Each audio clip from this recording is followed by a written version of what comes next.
দেশে হামের শিশু মৃত্যুর ঘটনায় দুঃখ প্রকাশ করেছেন প্রধানমন্ত্রী তারেক রহমান। সংসদে তিনি জানান, পরিস্থিতি উত্তরণে 2 কোটি শিশুকে টিকা দেওয়ার উদ্যোগ নেওয়ার পাশাপাশি হাম শনাক্ত কিট নতুন করে আমদানি করা হচ্ছে। 2 মাসের মধ্যে 200 অব্যবহৃত ভবনকে হাসপাতালে রূপান্তরের কথাও জানান তিনি। সংসদ নেতা আরও বলেন, আগামী 5 বছরের মধ্যে উন্নত, সমৃদ্ধ ও আত্মমর্যাদাশীল দেশ গড়তে কাজ করছে সরকার। ইমদাদুল্লাহ বাবুর রিপোর্ট। অনুগ্রহ করে বলিবেন কি, ত্রয়োদশ জাতীয় সংসদের প্রথম অধিবেশনের 19তম কার্যদিবসে বুধবার সংসদ সদস্যদের প্রশ্নের উত্তর দেন সংসদ নেতা তারেক রহমান। এ সময় তিনি জানান, দেশকে খাদ্যে সমৃদ্ধ করতে ক্লাইমেট স্মার্ট কৃষি পরিকল্পনা বাস্তবায়ন করা হচ্ছে। প্রাকৃতিক দুর্যোগে ক্ষতিগ্রস্ত কৃষকদের পুনর্বাসনের জন্য বিশেষ সহায়তা কার্যক্রম গ্রহণ করা হচ্ছে। ক্লাইমেট স্মার্ট কৃষি বাস্তবায়ন করার পরিকল্পনা রয়েছে বর্তমান সরকারের। চলতি অর্থবছর থেকে প্রাথমিক বিদ্যালয়ের শিশুদের জামা, পাটের ব্যাগ ও জুতা সরবরাহের পরিকল্পনার কথাও জানিয়েছেন তারেক রহমান। এই অর্থবছরে ইনশাআল্লাহ 2 লক্ষ শিশুদের মাঝে বিনামূল্যে স্কুল ড্রেস, শুধু স্কুল ড্রেসই নয়, পাট থেকে তৈরি আমরা বাচ্চাদেরকে স্কুল ব্যাগ দিব। হামের প্রাদুর্ভাব প্রসঙ্গে এক প্রশ্নের জবাবে ভয়াবহ পরিস্থিতির জন্য বিগত 2 সরকারের উদাসীনতাকে দায়ী করেছেন প্রধানমন্ত্রী।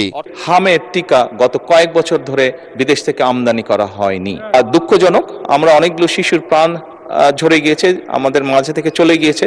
বাট সামনে আমরা চেষ্টা করছি যাতে আমরা এই পুরো সিচুয়েশনটাকে ম্যানেজ করতে পারি। জনগণের স্বাস্থ্য সেবায় সারা দেশে পরিত্যক্ত ভবনে সেবা কেন্দ্র গড়ে তোলা হচ্ছে বলেও জানিয়েছেন সংসদ নেতা।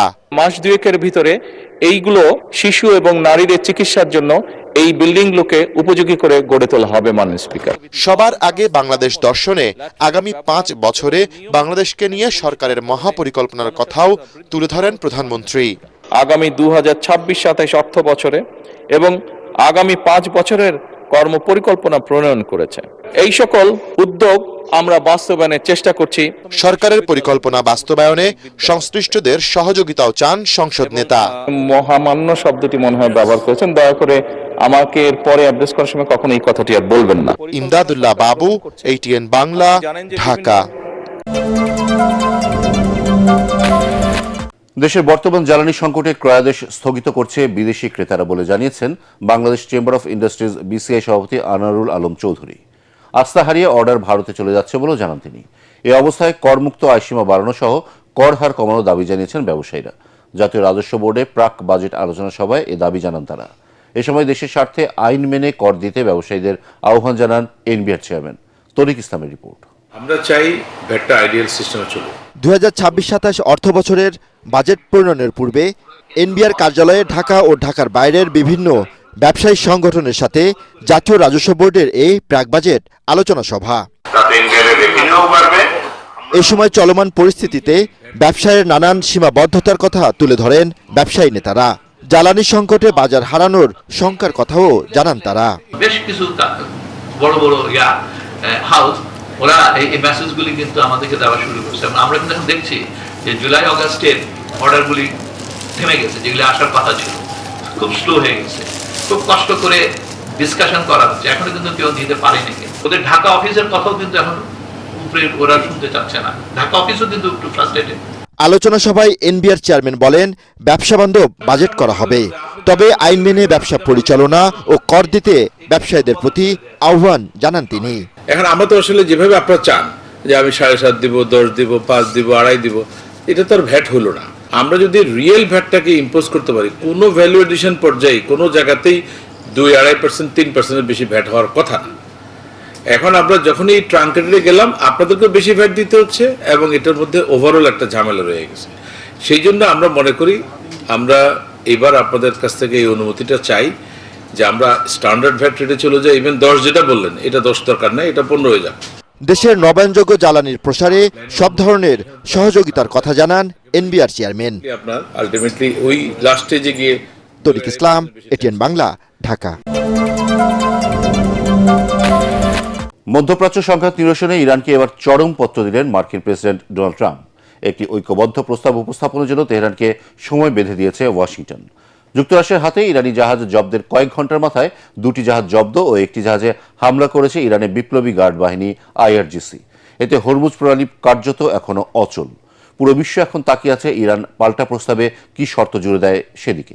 বিস্তারিত জানাচ্ছেন আসিফুর রহমান সাগর। ইরানকে আলোচনার টেবিলে ফেরাতে এবার চাপের কৌশল বেছে নিয়েছেন মার্কিন প্রেসিডেন্ট ডোনাল্ড ট্রাম্প। সিএনএন জানিয়েছে তেহরানকে একটি সমন্বিত প্রস্তাব জমা দেওয়ার জন্য সময়সীমা বেঁধে দিয়েছে হোয়াইট হাউস। তবে কূটনৈতিক এই টানাপোড়েনের প্রভাব পড়েছে সরাসরি রণক্ষেত্রে। যুক্তরাষ্ট্রের হাতে ইরানি জাহাজ জব্দের কয়েক ঘন্টার মাথায় পাল্টা ব্যবস্থা নিয়েছে তেহরান। কৌশলগতভাবে গুরুত্বপূর্ণ হরমুজ প্রণালী থেকে এমএসসি ফ্রান্সেসকা এবং এপামিনোন্ডাস নামের দুটি বিদেশি জাহাজ জব্দ করেছে ইরানের রেভলিউশনারি গার্ড আইআরজিসি। আইআরজিসি স্পষ্ট জানিয়ে দিয়েছে এই জলপথে নিরাপত্তা বিঘ্নিত করাকে ইরান চরম সীমা লঙ্ঘন বলে মনে করে। ফলে বিশ্বের 1/5 তেল সরবরাহকারী এই রুটটি কার্যত এখনো অচল।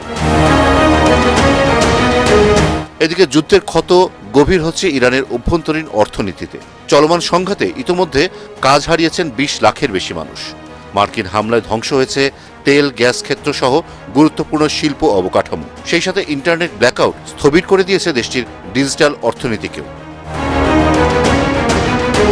সংকট নিরসনে দুতিয়ালি করছে পাকিস্তান। প্রধানমন্ত্রী শাহবাজ শরীফ ও সেনাপ্রধান আসিম মুনিরের মধ্যস্থতায় সাময়িকভাবে যুদ্ধবিরতির মেয়াদ বাড়াতে রাজি হয়েছেন ট্রাম্প। তবে এরই মধ্যে ইরানের 14 ব্যক্তি ও প্রতিষ্ঠানের ওপর নতুন মার্কিন নিষেধাজ্ঞা এবং হরমুজ প্রণালীর অস্থিরতা ইসলামাবাদের সম্ভাব্য দ্বিতীয় দফার বৈঠককে অনিশ্চয়তার মুখে ঠেলে দিয়েছে। প্রেসিডেন্ট ট্রাম্পের ইকোনমিক ফিউরি বা অর্থনৈতিক ক্রোধের মুখে ইরান এখন দিশেহারা। একদিকে চরম অর্থনৈতিক মন্দা, অন্যদিকে সামরিক হামলার হুমকি। সব মিলিয়ে পারস্যের ভাগ্য এখন ঝুলে আছে আলোচনার টেবিলে। তেহরান কি প্রস্তাব দেয় সেদিকে তাকিয়ে বিশ্ব। আসিফুর রহমান সাগর, এটিএন বাংলা।